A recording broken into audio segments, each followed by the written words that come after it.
Hello বন্ধুরা, আসসালামু আলাইকুম। কেমন আছেন আপনারা সবাই? আশা করি ভালো আছেন, সুস্থ আছেন। আই হোক আমিও ভালো আছি, সুস্থ আছি।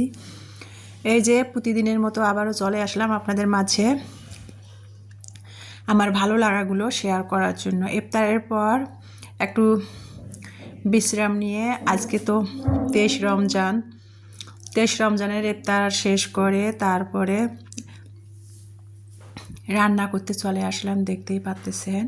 আর এটা হলো 23 রমজানের যে চিহিরি খাবো না, 23 রোজার যে চিহিরি খাওয়ার জন্য আর কি 22 রমজানের রাতে কি 22 রমজানের ইফতার করে 23 রমজানের যে চিহিরি খাবো সেটার জন্য রান্না করতেছি। রোজ ইফতার পর্যন্ত তো আপনাদের মাঝে ভিডিওগুলা শেয়ার করে দেয়, তারপরে তো আর হয় না চিহিরিতে কি রান্না করি কি না করি।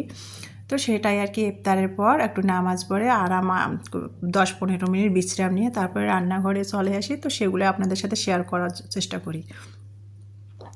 তো এই যে দেখতে পাচ্ছেন প্রতিদিনের মতো ইফতার করে একটু বিশ্রাম নিয়ে তারপরে রান্নাঘরে চলে আসলাম। রান্না করব ব্রয়লার চিকেন মিষ্টি কুমড় দিয়ে। তো মিষ্টি কুমড় নিয়ে আসা হয়েছিল, যদিও অ্যালার্জির সমস্যা, বেগুন অ্যালার্জি জাতীয় জিনিসগুলো কোনো কিছু খাই না, কিন্তু কি বাঁচবো বলেন? অ্যালার্জির সমস্যা দেখা দিচ্ছে ইদানিং ইমানিরও আমারও। কি বাঁচবো মানে সব কিছুই যে অ্যালার্জি, মানে কি বেছে খাবো, সব কিছুতেই অ্যালার্জি।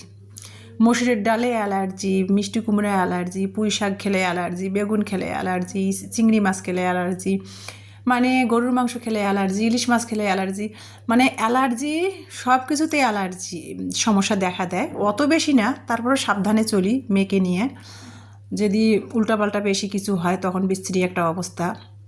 আর ইনমার বাবা তো আমাদের সাথে থাকে না, একটু উল্টাপাল্টা কোনো কিছু হলে তখন মেয়েকে নিয়ে বা আমার কিছু হলে কোথায় দৌড়াদৌড়ি করবো, তার মধ্যে ভাড়া বাসায় থাকি, সেই জন্য সাবধানতার সাথে চলি আর কি। তারপরে কি বেছে খাবো বলেন, সব কিছুতে অ্যালার্জির প্রবলেম দেখা দেয়। তো মিষ্টি কুমড়া তারপরও নতুন তরকারি উঠেছে গরমের গরম পড়ার আগেই, তো নতুন নতুন করলা বলেন, ঢেঁড়স বলেন, মিষ্টি কুমড়া বলেন, এগুলো নতুন নতুন তরকারি শীতের শেষ হতে নাতে বের হয়েছে, এগুলো সবাই খাচ্ছে। আর আমি কি কিনবো না, তাই একটু খাওয়ার জন্য নতুন তরকারি যেহেতু। আর যে কোনো তরকারি সিজনের শুরুতে বের যখন হয় সবজিগুলা, তখন কিন্তু খাওয়ার ইন্টারেস্টটা, আগ্রহটা বেশি জাগে। তারপরে আস্তে আস্তে আর কিন্তু আর ভালো লাগে না, তখন অ্যাভেলেবল যখন হয়ে যায় সিজনের শাক সবজিগুলো, তখন আর ভালো লাগে না। যখন নতুন সিজনে শাক সবজিগুলো বের হয় বাজারে, তখন কিন্তু দাম যত বেশি হোক খাওয়ার কিন্তু আগ্রহটা জাগে। তো যাই হোক, যেটা বলতেছিলাম, তো মিষ্টি কুমড়া নিয়ে আসছিলাম আমি 500 গ্রাম, অল্প করে তারপরে নিয়ে আসছিলাম। তো নিয়ে আসছিলাম মিষ্টি কুমড়াটা, নিয়ে আসছি 1 সপ্তাহ হয়ে গেছে, মানে গত বৃহস্পতিবারে নিয়ে আসছিলাম। খাওয়া হচ্ছে না, ফ্রিজের মধ্যে শুকিয়ে যাচ্ছে। তা আজকে সাহস করে ভাবলাম যে অ্যালার্জি হলে হবে, মেডিসিন নিব, মিষ্টি কুমড়া দিয়ে ব্রয়লার চিকেন রান্না করব। তো যেই কাজ সেই কথা, মিষ্টি কুমড়া দিয়ে ব্রয়লার চিকেন রান্না করার জন্য মাংসের যে মশলাগুলো ব্যবহার করা হয় সব মশলা দিয়ে মশলাটা কষিয়ে নিয়ে তারপরে ব্রয়লার চিকেনটা কষিয়ে নিলাম। নিয়ে তারপরে ব্রয়লার চিকেনটা ভালো করে 7-8 মিনিট ধরে কষিয়ে নিয়ে মিষ্টি কুমড়াটা টুমা টুমা করে কেটেছি, সেটা কিন্তু আমি দিয়ে দিলাম। দিয়ে আবারও ভালো করে ব্রয়লার চিকেনে মিষ্টি কুমড়াটা কষিয়ে নিয়ে পানি দিলাম পরিমাণ মতো, সিদ্ধ রান্নার জন্য পানি দিয়ে ঢাকনা দিয়ে রান্না করে নিলাম। নামাবার আগে একটু বেশি করে ভাজা জিরার গুঁড়াটা দিয়েছি, দিয়ে তারপরে মিষ্টি কুমড়াটা নামিয়ে নিয়েছি। আর সেটা দিয়ে আমরা 23 রমজানের চিহিরি খেয়ে 23 রোজা রেখেছিলাম। এটা হলো আজকে রোজ সোমবার 24 তারিখ, 23 রমজান। তো যেটা বলতেছিলাম, পরশু দিন আর কি সামনের রুমটা সোফা টোপা সব এগুলো পরিষ্কার করেছি। সামনের রুমের বিছানার বেডশিটটা তো পরিষ্কার করে দিয়েছি। তো সামনের রুমটা পরিষ্কার করছি, আর ইমানির বেডরুমটা পরিষ্কার করা হয়েছিল না। তো ইলমার বাবা আল্লাহ বাসায় বাঁধতে রাখলে আপনাদের দোয়ায় আজকে আর কি রোজ সোমবার গাড়িতে উঠবে 4:30টার দিকে, আল্লাহ বাসায় বাঁধতে রাখলে আল্লাহ সহি সালামতে কালকে আগামীকাল রোজ মঙ্গলবার ইলমার বাবা ফজরে এসে নামবে। তো সেটাও তো আপনাদের সাথে শেয়ার করে দেবো ইলমার বাবা আসলে। তো আসবে, ঈদের ছুটি পেয়েছে, ইলমার বাবা বাসায় আসবে। তো সেই জন্য ভাবলাম যে ইলমার বাবা আসলে তাকে সময় দিতে হবে, তো তার আগে ভাগে আমি বাসাটা পুরো আর কি ক্লিন করে নেই। তো ইমানির বেডরুমটা পরিষ্কার করা হয়েছিল না, প্রতিদিনই করি, তারপরে ওইভাবে পরিষ্কার করা ওইভাবে করে করা হয় না, হালকা পাতলা করে প্রতিদিন চোখের সামনে যে ময়লাগুলো দেখা যায় সেগুলো পরিষ্কার করি। তো আজকে জ্বালানা বিছানার বেডশিটটা তুলবো তো ইমানির বেডরুমে, তো সেই জন্য আর কি জ্বালানা, আর যেদিন করে আমি বিছানার বেডশিট কেচে দিয়ে পরিষ্কার করি আর সেদিন করে জ্বালানা পরিষ্কার করে নেই, ফ্যান পরিষ্কার করে নেই। তো ফ্যানটা পরিষ্কার করে নিয়ে তারপরে ইমানির বেডরুমের ফ্যানটা পরিষ্কার করে নিলাম, নিয়ে জ্বালানা পরিষ্কার করতেছি, খাট পরিষ্কার করতেছি। আর এই যে দেখেন এটা আমার সেগুন কাঠের খাট, মানে এই খাটটার বয়স হলো 16 বছর। এটা আমি চিটাগাং রাঙামাটি শোরুম থেকে নিয়েছিলাম সেগুন কাঠের খাটটা। এখন এই খাটটার দাম 1 লাখ টাকা। তো যাই হোক, আমি সেই 2008 সালে খাটটা কিনেছিলাম 50,000 টাকা দিয়ে। এখন এই খাটটার বর্তমান মূল্য আর কি 1 লাখ টাকারও বেশি হবে। তো যেটা বলতেছিলাম আর কি, আমি আগে তো সেই সময় বুঝি নাই, আমার নতুন দাম্পত্য জীবন, তখন এত কিছু বুঝি নাই। আর বুঝি নাই, এখন বুঝি, অভিজ্ঞতা হয় যে ফার্নিচারের মধ্যে যদি ফুল থাকে বা বেশি ডিজাইন থাকে, এই যে ডিজাইনগুলা খাস কাটা ফুলগুলা, এগুলোর মধ্যে কিন্তু ময়লা বেশি পড়ে। আপনি গ্রামে থাকেন আর শহরে থাকেন, ময়লা কিন্তু পড়বেই।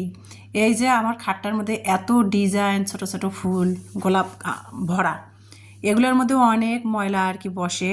মানে কি বলবো, একদিন পর পর প্রতিদিন পরিষ্কার করেন আর একদিন পর পর পরিষ্কার করেন, মনে হচ্ছে কত বছর ধরে পরিষ্কার করি না, এরকম ময়লা হয়ে থাকে। তো ইমানির বেডরুমটা জ্বালানা পরিষ্কার করলাম, ফ্যান পরিষ্কার করলাম, খাটটা পুরো একবারে সুন্দর করে মুছে নিলাম, নিয়ে তারপরে খাটের যে বক্স খাটের যে খোপে খোপে ময়লা বসেছিল সেগুলো পরিষ্কার করে বেডশিটটা তুলে পরিষ্কার একটা বেডশিট ইমানির বেডরুমে বিছিয়ে দিলাম, ওর খাটের মধ্যে, বক্স খাটের মধ্যে দিয়ে ওর রুমটা পুরো ক্লিন করে নিলাম। নিয়ে এই যে দেখেন, তারপরে আপনাদের সাথে শেয়ার করতেছি, পরিষ্কার একটা বেডশিট বিছাই দিলাম, দিয়ে খাটটা পরিষ্কার করলাম। তো কি সুন্দর ঝকঝকা হয়েছে, দেখতে ভালো লাগতেছে। আর খাটটার আমার বার্নিশটা নষ্ট হয়ে গেছে, এখান থেকে বাসা শিফট করার আগে ভাবছি যে বার্নিশ সব করে নেবো ফার্নিচারগুলো। তো দেখি আল্লাহ যদি বাঁচায় রাখে কি হয়। তো এই যে ইমানির বেডরুমটা পরিষ্কার করা হয়ে গেল,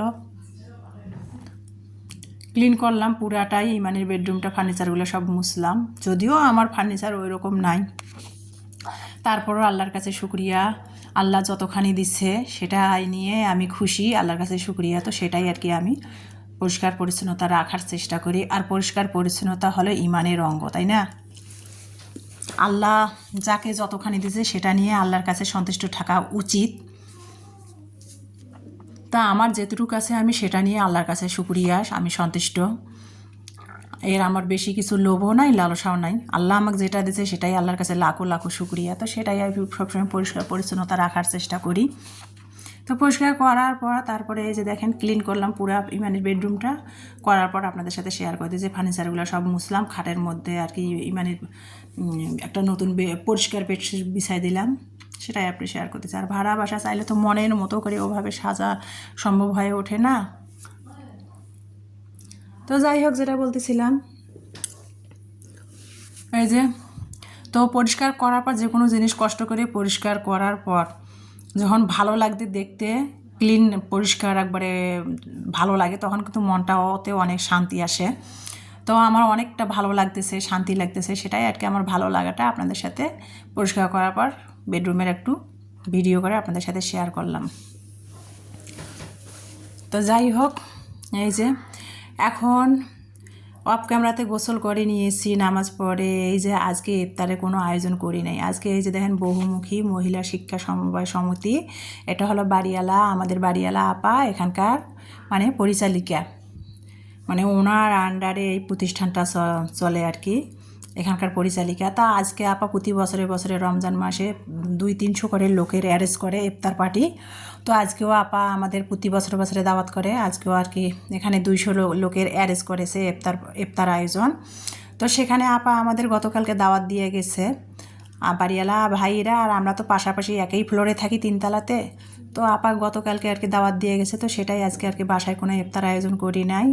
এই যে বহুমুখী মহিলা শিক্ষা সমবায় সমিতি আমার বাসার পাশেই আর কি, সেখানে আসলাম ইফতার আয়োজনের। এই যে দেখেন আমার আসতে একটু লেটেই হয়েছে, এই যে অলরেডি বসে পড়েছে সবাই আর কি, দোয়া ধরেছে, মুনাজাত ধরেছে, তারপরে আমি আসলাম। তো আস্তে আস্তে লেট হয়েছে, তারপর আর কি আমার ভালো লাগাটা আপনাদের সাথে শেয়ার করবো না তা তো হয় না। তো সেটাই একটু আর কি ক্যামেরা বন্দি করে নিয়ে আপনাদের সাথে শেয়ার করলাম। আর এখানে রান্না বান্না হয়ে গেছে, সব খাবার প্যাকেট করেছে, প্যাকেট করে করে আর কি এই যে দেখতে পাচ্তেছেন, মানে পুরা প্যাকেট করে করে দিছে, জুস, পানির বোতল, মানে রাতের খাবার বিরিয়ানি দিছে, কাচ্চি বিরিয়ানি, সালাদ, আর ইফতারের জন্য আর কি মানে 2টা করে প্যাকেট, একটার মধ্যে রাতের খাবার আর একটার মধ্যে ইফতার আয়োজন, জুস, পানির বোতল। তো এই যে দেখেন একটা ঘরের মধ্যে পুরা ফ্লোরে আর কি এই যে প্যাকেট করে করে সব ইফতার আয়োজনগুলো করা হয়েছে, প্যাকেটগুলো সবাইকে হাতে হাতে দিচ্ছে, আর সবাই মুনাজাত ধরেছে, দোয়া পড়তেছিল। আমার যদিও মানে এখানে আসতে লেট হয়েছে, তারপরে আমি সেটাই আর কি আমার ভালো লাগাটা ক্যামেরা বন্দি করে ভিডিও করে আপনাদের সাথে শেয়ার করলাম। আর আপনারা তো আমার পরিবারের একজন, আমার ভালো লাগা মন্দ লাগাগুলো আপনাদের সাথে শেয়ার করবো না তা কার সাথে করব বলেন তো? তো সেটাই আর কি আপনাদের সাথে শেয়ার করতেছি। এই যে মানে ছেলেদের আর কি পুরুষদের এক রুমে আর কি হল রুমে, সামনের যে হল রুমটা সেটাতে পুরুষদের মানে আয়োজন করা হয়েছে, আর পাশে আর কি আর এক পাশে মহিলাদের আর কি আর এক পাশে মহিলাদের আয়োজন করা হয়েছে। ফ্লোরের মধ্যে সব পরিষ্কার চাদর বিছিয়ে দিয়েছে, সবাই মহিলারা এখানে আর কি বসে পড়েছে। তো খাবারের প্যাকেটগুলো দিচ্ছিল অফিসের কর্মীরা, বহুমুখী মহিলা সমবায় সমিতির কর্মীরা সবাইকে আর কি দাওয়াতের মেহমানদের খাবারের প্যাকেটগুলো দিচ্ছিল, কাউকে প্লেট দিচ্ছে, কেউ প্যাকেট থেকে প্লেটে ইফতার বের করে নিয়ে খাবে, প্লেট দিচ্ছিল, আর কেউ আবার প্যাকেটেই খাচ্ছিল। তো যাই হোক, এই যে ইফতারের সময় সবার তো আর ভিডিও নেওয়া সম্ভব না, আর সবাই ভিডিও করাটা পছন্দও করে না, মাইন্ড করে। আর আমরা মুসলিম বাঙালি জাতি, সবাই তো আর ক্যামেরার সামনে ভিডিওতে আসতে চায় না, আর তাছাড়া তো তারা তো আমার পরিবারের কেউ না, তাই না? তো তারপরে অল্প একটু করে ভিডিও নেওয়ার চেষ্টা করেছি। আমি কারো ছবি ভিডিও করি নাই, কাউকে ভিডিওতে আনি নাই, হিতে যদি বিপরীত হয়ে যায় সেই জন্য। তো আমি খাবারের প্যাকেটগুলো ভিডিও করলাম, আর পুরুষদের ভিডিও নিয়েছি, তারা মুনাজাত ধরেছে। তো এই যে খাবারের প্যাকেটগুলো এখন প্যাকেট থেকে বের করে করে, যেহেতু খাবারের প্যাকেট দিয়ে দিয়েছে, প্লেট দেওয়া হয়েছে, প্লেটে বের করে করে খাবারের প্যাকেটগুলো নিয়ে ইফতার করে এই যে তারপরে ওখানে না অজু করার সমস্যা বাথরুমে, ভাবলাম যে বাসায় চলে আসি, একবারে নামাজ পড়বো, খাবারের প্যাকেটটা সবার সাথে ইফতার করলাম অংশগ্রহণ করে, তারপরে খাবারের প্যাকেট নিয়ে অনেকে নামাজ পড়তেছে, আমি বাসায় চলে আসলাম, যেহেতু আমার বাসা কাছেই, 1 সেকেন্ডও লাগে না। তো যাই হোক, আমার বেডরুমের জ্বালানা দিয়ে আবার অফিস দেখা যাচ্ছে। তো এই যে দোতলায় অ্যারেঞ্জ করা হয়েছিল 3তলা গেস্ট রুম, আর নিচতলা হলো ক্যান্টিন, অফিস ক্যান্টিন এগুলা।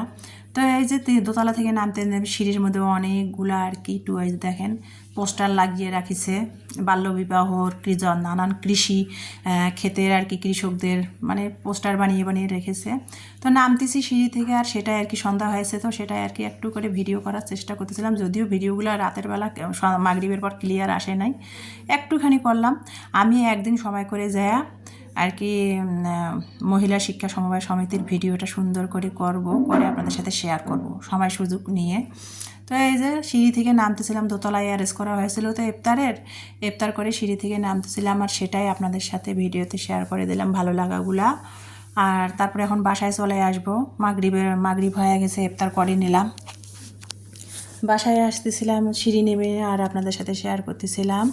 আর নিচে আর কি ক্যান্টিন রান্নার বড় বড় লাকড়ি চুলায় রান্না হয়, আর এইটা হলো এই যে ফ্রিজ আর কি ক্যান্টিনের সামনের অংশটা, রাস্তাটা, এই যে নিচতলা এটা। তো দোতলা করে নেমে নিচতলা দিয়ে এই যে চলে আসতেছি, আর সেটাই আপনাদের সাথে ভিডিওতে শেয়ার করে নিচ্ছি। আমি একদিন সময় সুযোগ করে, যখন অফিস আওয়ার থাকবে না, অন্য সময় আর কি বন্ধ থাকবে, তখন আর কি সময় সুযোগ করে নিয়ে পুরো অফিসের বহুমুখী মহিলা শিক্ষা সমিতির এনজিওর আর কি ভিডিও করে আপনাদের সাথে শেয়ার করে দিব, আমার একটা প্ল্যান আছে। তো এই যে সামনে নিচে নেমে চলে যাচ্ছি, আর এই যে মাগরিবের পর অন্ধকার হয়েছে, তো ইলমা খাবারের প্যাকেট নিয়ে সামনে এগিয়ে আসতেছিল, আর আমি পিছিয়ে পিছিয়ে আসতেছি আর ভিডিও একটু করে। তারপরে এই যে বাসায় চলে আসলাম, যদিও 1 মিনিটের রাস্তাও না, মানে সেখান থেকে আমার বাসা। এই যে ওখানে আর কি সবার সাথে শরিক হয়ে ইফতার করে, তারপরে এই যে পুরাটা প্যাকেট যেহেতু দিয়েছে খাওয়া হয় নাই, তো সেগুলো প্যাকেট করে নিয়ে আসলাম, রাতের যে কাচ্চি বিরিয়ানি দিয়েছে সেই বিরিয়ানির প্যাকেটের সাথে খাবারগুলো নিয়ে আসলাম। আর 200 লোকের অ্যারেঞ্জ করেছে, অত মানুষের সামনে খাওয়াও যায় না, তা খাবারগুলো নিয়ে এসে প্যাকেট থেকে ঢালতেছিলাম আর আপনাদের সাথে শেয়ার করতেছিলাম। এই যে সবাইকে বিরিয়ানি দিছে প্যাকেটে, রাতের ডিনার ভালোই দিছে বিরিয়ানিগুলো, কাচ্চি বিরিয়ানিগুলো। এক একটা প্যাকেটে মানে ছাগলের মাংস দিয়ে কাচ্চি বিরিয়ানি করেছে, তো অনেকগুলো করে মাংস দিয়েছে। তো প্যাকেটগুলো খুলে খুলে আপনাদের সাথে শেয়ার করতেছিলাম। আর এই যে ইফতারগুলো খাওয়ার পর বাকিটা অবশিষ্ট প্যাকেটেই ছিল, সেটা প্লেটে ঢেলে নিলাম, নিয়ে সেটাও আপনাদের সাথে শেয়ার করতেছিলাম। আমরা 3 জন 6টা প্যাকেট দিয়েছে, একটা করে ইফতারের, একটা করে কাচ্চি বিরিয়ানির। তো কলাগুলো নষ্ট হবে, কলাগুলো প্লেটে ঢালতেছিলাম আর আপনাদের সাথে শেয়ার করতেছিলাম। তো আজকে ভিডিওটা এই পর্যন্তই। আমার ভিডিওটা ধৈর্য সহকারে আপনারা দেখার জন্য, আপনাদের মূল্যবান সবাই নষ্ট করে ভিডিওটা দেখার জন্য অসংখ্য অসংখ্য ধন্যবাদ।